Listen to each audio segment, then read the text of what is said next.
Hello दोस्तों, मेरे YouTube channel पे आप सभी का स्वागत है। तो आज मैं डिस्कस करूँगा कि एक घर की कंस्ट्रक्शन कॉस्ट कैसे कैलकुलेट करते हैं। दोस्तों, जब भी हमें घर बनवाना होता है तो सबसे बड़ा प्रश्न हमारे दिमाग में यही होता है कि घर बनाने में कितना खर्च आएगा, उसमें मटेरियल कॉस्ट, लेबर कॉस्ट या आर्किटेक्ट और कॉन्ट्रैक्टर की फ़ीस क्या होगी। तो दोस्तों, आज मैं जो मेथड आपसे डिस्कस करूँगा उससे आप अप्रॉक्सीमेट कॉस्ट निकाल सकते हैं। बिल्कुल एग्जैक्ट कॉस्ट के लिए आपको आर्किटेक्ट हायर करना पड़ेगा जो आपको बुक ऑफ क्वांटिटीज़ बना के दे देते हैं, बट आप अप्रोक्सीमेट कॉस्ट के लिए इस मेथड को फॉलो कर सकते हैं जो मैंने कई सारे रिसोर्सेज और अपने खुद के एक्सपीरियंस से बनाया है। रिसोर्सेज की लिंक आपको डिस्क्रिप्शन में मिल जाएगी। ये सारी चीज़ें मैं एक्सेल शीट पे डिस्कस करूँगा, पर उससे पहले थोड़ा बेसिक्स जान लेते हैं। दोस्तों, अगर आपने चैनल अभी तक सब्सक्राइब नहीं किया है तो कर दीजिए। आइए बढ़ते हैं मेन वीडियो पे। तो दोस्तों, जो बिल्डिंग की कॉस्ट ऑफ कंस्ट्रक्शन होती है वो कई फैक्टर्स पे डिपेंड करती है। जैसे आप किस क्वालिटी का मटेरियल यूज़ कर रहे हैं, किस ग्रेड की ब्रिक यूज़ कर रहे हैं। तो अगर हम इसे डिवाइड करें तो इसको हम 3 क्लासेस में डिवाइड कर सकते हैं। क्लास ए जिसमें कॉस्ट ऑफ कंस्ट्रक्शन पर स्क्वायर फीट 1400 रुपये से लेकर 2500 रुपये तक आता है। क्लास बी जिसमें 1000 रुपये से लेकर 1400 रुपये तक आता है। एंड क्लास सी जिसमें 800 से लेके 1000 रुपये तक आता है। जो क्लास ए कंस्ट्रक्शन होता है वो आप बेसिकली मेट्रोपॉलिटन सिटी या बहुत लग्जरी कंस्ट्रक्शन में देख सकते हैं, या न्यू दिल्ली वगैरह में आप 1300 से लेकर 1400 स्क्वायर फीट तक कॉस्ट ऑफ कंस्ट्रक्शन देख सकते हैं। क्लास बी वगैरह आप टायर 2 सिटीज़ में देख सकते हैं। और क्लास सी कंस्ट्रक्शन जो होता है जिसमें आप 800 से लेके 1000 या समटाइम 700 रुपये कॉस्ट ऑफ कंस्ट्रक्शन पर स्क्वायर फीट होती है, वो गांव वगैरह में होता है। अगर हम बात करें कि कॉस्ट ऑफ कंस्ट्रक्शन किन फैक्टर्स पर डिपेंड करता है, तो वैसे तो ये कई सारे फैक्टर्स पर डिपेंड करता है। जैसे मटेरियल की क्वालिटी कैसी है, मटेरियल का प्रोक्योरमेंट कॉस्ट कितना है, मटेरियल की मार्केट में रेट कितनी है। बट अगर 2 मेन फैक्टर्स पे बात करें तो उनमें से पहला है एरिया ऑफ कंस्ट्रक्शन। यहाँ पे हम एरिया ऑफ कंस्ट्रक्शन को अक्सर प्लॉट एरिया समझ लेते हैं, बट वो नहीं होता। एरिया ऑफ कंस्ट्रक्शन असल में जितने एरिया में आपका स्लैब बना हुआ है वो एरिया ऑफ कंस्ट्रक्शन होता है, या उसे बिल्टअप एरिया भी बोलते हैं। सपोज आपका प्लॉट 1000 या 2000 स्क्वायर फीट तक का है, तो उसमें आप लगभग 80 to 90% of plot area use कर लेते हैं। तो उसमें आप कॉस्ट ऑफ कंस्ट्रक्शन को उस एरिया से मल्टीप्लाई कर सकते हैं, या उसमें 0.9 का फैक्टर लगा के मल्टीप्लाई कर सकते हैं। लेकिन अगर आपका प्लॉट एरिया 3000 स्क्वायर फीट या 6000 स्क्वायर फीट तक का है, उसमें आप बहुत सारा area as a green area छोड़ते हैं, और जिसमें आपकी कॉस्ट ऑफ कंस्ट्रक्शन 0 होती है। तो उसमें आपको बिल्टअप एरिया या फ्लोर स्लैब एरिया, जितने एरिया में आपका स्लैब बना हुआ है, उस एरिया से मल्टीप्लाई करना पड़ता है। ये तो बात हो गई कि अगर आपका प्लॉट या आपका जो घर बन रहा है वो 1 फ्लोर का है। अगर आपका घर 2 फ्लोर का बन रहा है तो उसमें यही चीज़ डबल हो जाती है, तो उसमें आपको 2 टाइम्स से मल्टीप्लाई करना पड़ता है। और जो सेकेंड फैक्टर जिस पे कॉस्ट ऑफ कंस्ट्रक्शन डिपेंड करता है वो है कि यूनिट रेट ऑफ कंस्ट्रक्शन। वो सिटी आपकी किस सिटी में आप घर बना रहे हैं, लोकेशन कहाँ पे है। जैसे गांव में आप कॉस्ट ऑफ कंस्ट्रक्शन 700 से 800 ही होता है, जबकि मेट्रोपॉलिटन सिटी में ये 1200 1400 डिपेंड करता है कि आप कितनी लग्जरी चाहते हैं अपने घर में। तो ये तो बात हो गई बेसिक्स की क्या होती है कॉस्ट ऑफ कंस्ट्रक्शन, कैसे डिसाइड होती है। अब आइए बढ़ते हैं कि इसमें इंडिविजुअली कॉस्ट को देखते हैं। तो दोस्तों, मैंने ये एक्सेल शीट बनाई हुई है। इसमें मैंने इंडिविजुअली सारे कॉस्ट को कैलकुलेट किया हुआ है कि आपकी मटेरियल कॉस्ट कितनी होगी, आपका लेबर का कॉस्ट कितना आएगा, आपका आर्किटेक्ट या कॉन्ट्रैक्टर की फ़ीस कितनी हो। तो इसमें जो सबसे पहली हेडिंग है वो है कि आपका टोटल प्लॉट एरिया कितना है। तो यहाँ पे मैंने 1200 स्क्वायर फीट लिया हुआ है प्लॉट एरिया। और सेकंड है कि आपका टोटल बिल्टअप एरिया कितना है। तो मैंने लमसम मान लिया है कि आपके 1200 स्क्वायर फीट के प्लॉट में आप 1000 स्क्वायर फीट आप बिल्टअप कर रहे हो, उसमें आपका फ्लोर स्लैब आ रहा है। और तीसरा कॉलम है construction cost per square feet. तो मैंने इसको टायर 2 सिटीज़ मानते हुए रखा है कि 1200 स्क्वायर फीट आपके सिटी में 1200 square feet cost of construction चल रहा है। तो टोटल कंस्ट्रक्शन कॉस्ट जो हो जाएगा वो total built up area into construction cost per square feet, तो वो आ जाएगा आपका 12 लाख रुपए। अब बढ़ते हैं और नीचे। तो इसमें आप देख सकते हैं कि मैंने लिखा हुआ है कि रिक्वायरमेंट ऑफ मटेरियल, इसमें सीमेंट है, आपका सैंड है, एग्रीगेट और ग्रेवल, और फिर ब्रिक्स है, फ्लोरिंग में कितना यूज़ हो रहा है, फिर स्टील कितना यूज़ हो रहा है, और पेंट में आपका कितना लीटर लगेगा। फिर आप सेकंड कॉलम देख सकते हैं कि उसमें यूनिट्स ऑफ मेजरमेंट है। जैसे सीमेंट का आपका बैग में आता है कि कितने बैग आपके लगेंगे पर स्क्वायर फीट। सैंड का आपका क्यूबिक फीट में आता है, टन में भी यूज़ करते हैं बट यहाँ पे मैंने क्यूबिक फीट में यूज़ किया है। सिमिलरली एग्रीगेट और ग्रेवल का भी मैंने क्यूबिक फीट में लिया है। ब्रिक्स का है कि आपका कितने नंबर ऑफ ब्रिक्स लगेंगे पूरे 1000 स्क्वायर फीट को बनाने में। और फिर उसके बाद आता है फ्लोरिंग का कि कितने आपकी नंबर ऑफ़ टाइल्स होंगी, फिर है कि आपका कितना केजी स्टील यूज़ होगा, और फिर है 7वां नंबर है कि आपका कितने लीटर पेंट यूज़ होगा। अब जो आप थर्ड कॉलम देख पा रहे हैं उसमें है कि क्वांटिटी पर स्क्वायर फीट कितनी होगी। तो आप ये जो फैक्टर्स आप इस कॉलम में देख पा रहे हैं सारे लिस्टेड है, इसको आप मल्टीप्लाई कर सकते हैं 1000 स्क्वायर फीट से, जो कि इसका बिल्टअप एरिया है। तो आपको आपके 1000 स्क्वायर फीट बिल्टअप एरिया के अकॉर्डिंग कॉस्ट आ जाएगा।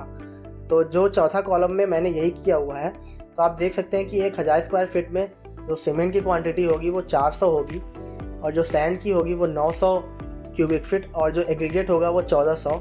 नंबर ऑफ ब्रिक्स आपके 8000 ब्रिक्स लगेंगे, और जो फ्लोरिंग होगी उसके लिए आप 600 टाइल्स अज्यूम कर सकते हैं। फिर स्टील आपका 4000 केजी यूज़ होगा, और जो पेंट होगा वो 180 लीटर। दोस्तों ये जो क्वांटिटी है थोड़ा बहुत वेरी कर सकती है, बट ये आपको एक अप्रोक्सीमेट आइडिया दे देगी कि इसके इर्द गिर्द ही आपके कॉस्ट क्या अमाउंट लगेगा मटेरियल का। फिर उसके बाद आप मार्केट रेट पर यूनिट का कॉलम देख सकते हैं, जिसमें आप देख सकते हैं सीमेंट का जो एक बैग आता है वो 300 से लेके आपको 400 रुपये तक में मिलता है। मैंने 340 लिखा हुआ है। वो डिपेंड करता है कि आप किस क्वालिटी का मटेरियल यूज़ कर रहे हैं, किस ब्रांड का आप यूज़ कर रहे हैं। फिर उसके बाद आपका आता है कि सैंड में मैंने 58 रुपये पर क्यूबिक फीट का रेट चल रहा है। मैंने चेक किया मार्केट में, ये भी 50 से 60 के बीच में वेरी करता रहता है। तो आप देख सकते हैं उसके अकॉर्डिंग जो टोटल अमाउंट आता है वो 52,200 आता है। सिमिलरली मैंने एग्रीगेट का ब्रिक्स का जो 7 रुपये पर ब्रिक की रेट चल रही है, कहीं 6 रुपये भी चलती है, कहीं 8 रुपये भी चलती है। सिमिलरली फ्लोरिंग में भी आप 45 से लेके आपको 250-300 मिलता है, बट नॉर्मली जो middle class lower middle class use करते हैं वो इंडियन टाइल्स यूज़ करते हैं, तो उसमें आपको 50 से लेके 60 रुपये पर टाइल का पड़ जाता है। फिर जो स्टील आती है, स्टील का कॉस्ट लिखा हुआ है 50 रुपये। फिर पेंट का आप 200 रुपये पर लीटर मान सकते हैं। तो जो लास्ट कॉलम है वो है टोटल अमाउंट कितना आपका 1000 स्क्वायर फीट में पड़ेगा। तो इसमें आप देख सकते हो जो सीमेंट की कॉस्ट आती है वो आती है 1,36,000, जो सैंड की आती है वो आती है 52,200 रुपये, और जो एग्रीगेट की आती है वो आती है 42,000 रुपये, और जो ब्रिक्स की आती है वो है 56,000 रुपये, और जो फ्लोरिंग की आती है वो है 36,000 रुपये। स्टील का कॉस्ट आपका सबसे ज़्यादा आता है वो है 2 लाख रुपये, और फिर पेंट का आता है आपका 36,000 रुपये। तो टोटल मटेरियल कॉस्ट आपकी आ जाती है 1000 स्क्वायर फीट घर के लिए 5,58,200। तो दोस्तों ये तो मैंने 1000 स्क्वायर फीट के लिए किया है। आप इसमें बिल्टअप एरिया भी चेंज करके देख सकते हैं। जैसे मैं यहाँ पे आपका कर देता हूँ बिल्टअप एरिया 1500, और प्लॉट एरिया कर देता हूँ मैं आपका 1800। तो उसके हिसाब से आप देख सकते हैं इस एक्सेल शीट में ऑटोमेटिक सारे कॉस्ट कैलकुलेट होके आ जा रहे हैं। तो आइए और नीचे बढ़ते हैं, और इसमें मैंने एक और कॉस्ट इंक्लूड किया है। इंडिविजुअली देखा है कि आपकी इलेक्ट्रिकल फिटिंग वगैरह में कितने कॉस्ट लगेंगे, कितना कॉस्ट आएगा आपका इनमें। तो दोस्तों ये दूसरा कॉलम है जिसमें मैंने जो मटेरियल कॉस्ट या आपकी पर्टिकुलर आइटम ऑफ वर्क की cost as a percentage of total cost कितनी होगी वो कैलकुलेट किया है। तो सपोज़ आपकी टोटल कॉस्ट आती है 12 लाख, तो उसका कितना परसेंटेज आपका सीमेंट में यूज़ होगा, कितना सैंड में यूज़ होगा, कितना फिटिंग में यूज़ होगा, कितना फिनिशिंग में यूज़ होगा, कितनी उसकी मटेरियल कॉस्ट आएगी, कितनी लेबर कॉस्ट आएगी, वो सारी चीज़ें इस कॉलम में है। तो इसमें आप देख सकते हैं जो पहला इसमें कॉलम है वो है सीरियल नंबर, तो और दूसरा है वो है आइटम ऑफ वर्क, या उसमें आप मटेरियल या किस चीज़ का हम कॉस्ट कैलकुलेट कर रहे हैं। तो इसमें सीमेंट आप देख सकते हैं, जो सीमेंट है वो परसेंटेज ऑफ टोटल कॉस्ट आता है 12.80। तो टोटल कॉस्ट का 12.8% आपका सीमेंट में जाएगा।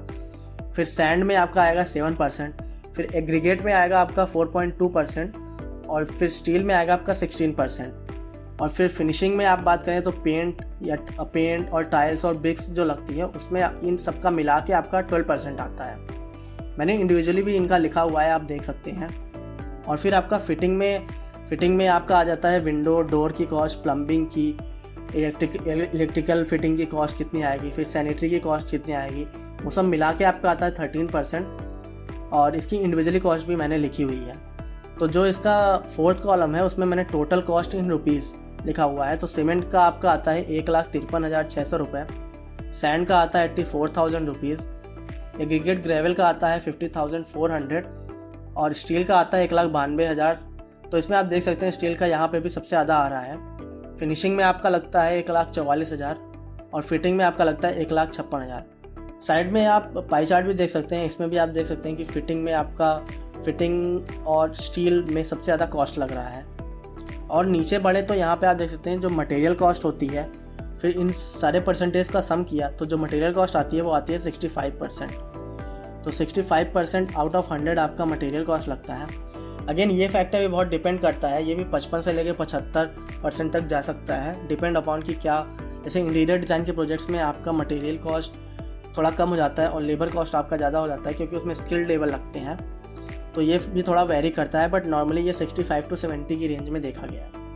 फिर आपका लेबर कॉस्ट 25% और आर्किटेक्ट की फ़ीस अराउंड 5 to 10% होती है, और आर्किटेक्ट और कॉन्ट्रैक्टर दोनों की फ़ीस मिला लें तो 10% आप वो मान सकते हैं। तो टोटल कंस्ट्रक्शन कॉस्ट अगेन इसमें आ जाती है 12 लाख रुपए। इसमें मटेरियल कॉस्ट 7,80,000 रुपये, लेबर कॉस्ट आपकी आ गई 3 लाख रुपए और आर्किटेक्ट इंजीनियर की कॉस्ट आ गई आपकी 1,20,000 रुपये। आई होप आपको ये टेबल अच्छे से समझ में आ गया होगा।